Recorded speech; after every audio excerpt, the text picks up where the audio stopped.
Family, good luck din. Sigurado po ako na kung marami pong mga nakikisagot ngayon sa inyo dyan, yung mga nag-aabang na, kaya eto na. Umpisa na ho natin ang laban. Tita Raquel and Tita Perla, let's play Family Feud.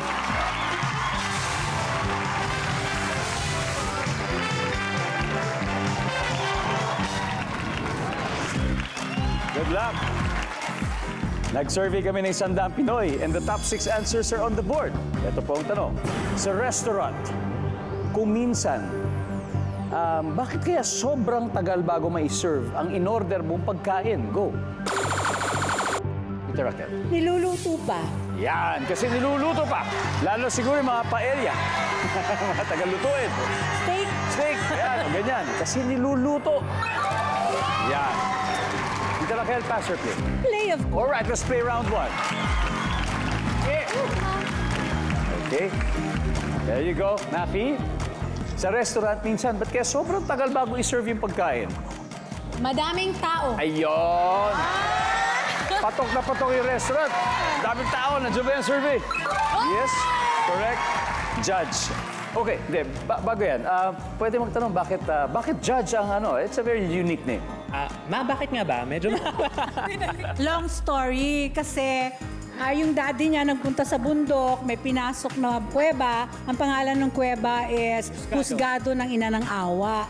And he was able to go through kasi parang ang sabi nila, ang papunta daw sa sa langit parang karayom lang tinutusok mo sa nakalusot sa karayom yung sinulid. So when he came home, I was pregnant that time. Nung umuwi siya, nakita ko nag-glow siya.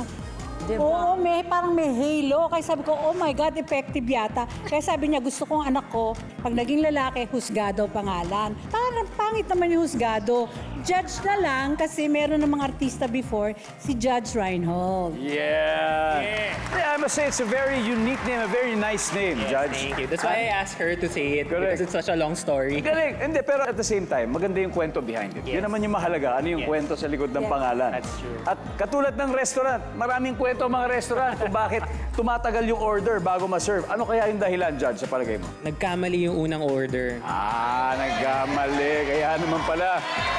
Nandyan ba ang nagkamali ang order? Oh, wala. Sir Ryan! Sa restaurant, minsan, di ba, sobrang tagal bago ma-serve yung in-order ng pagkain. Ba't kaya? Mali yung food. Mali yung food. Yes. Survey says, Oh, wala. Pwede na po mag-huddle, Malyari family. Tita Raquel, ano pa kaya? Kasi bumibili pa sila ng Ricardo. Hindi pala kompleto yung Hindi Ricardo. kumpleto. Ay, nako. Kulang. Kulang sa Ricardo, bumibili pa. Bumibili pa. Wala daw. Nandyan ba ang kulang Ricardo? Yun. Totoo nga. Totoo nga. Tatlo pa, Mafi. Okay. Again, sa restaurant, kung minsan ba kaya sobrang tagal bago ma-serve yung in-order mong pagkain? Sira ang lutuan or naubusan ng gas. Yon, pwede rin yun. Hindi mo naman kasalanan yun, di ba? Nasira yung lutuan o naubusan ng gas. Uy, wala. Ano kaya ito? Lawrence, sa restaurant, minsan bakit sobrang tagal bago ma-serve yung order na pagkain? Siguro, wala pa yung chef. Wala si chef. Wala si chef. May lakad. Nagalit yung waiter. Uy, nag-walkout yung waiter. Sa Romy, wala pa yung magluluto eh. wala rin yung magluluto. Wala yung chef nag-walkout, nagalit waiter. Wala po yung magluluto. Ma'am Perla, ano po kaya? Frozen pa yung pagkain. Frozen pa yung pagkain. Lalo na yung mga meat. Nako, nasa freezer pa. Nasa freezer pa. Huwag i-microwave. Nako, masama yun. Hindi talaga magiging maganda yun. Anyway, ang sabi po ay frozen pa. Nandyan ba yan, sir? Wala! Alright, let's see kung ano yung mga hindi nahulaan. Number 3, ano kaya to? Kulang sa staff. Kulang yung chef. Nasa Jess. Number 4. Mabagal. Wala lang. Magluto. Mabagal lang si chef. Number 6. Nakalimutan pala. Parang ganun.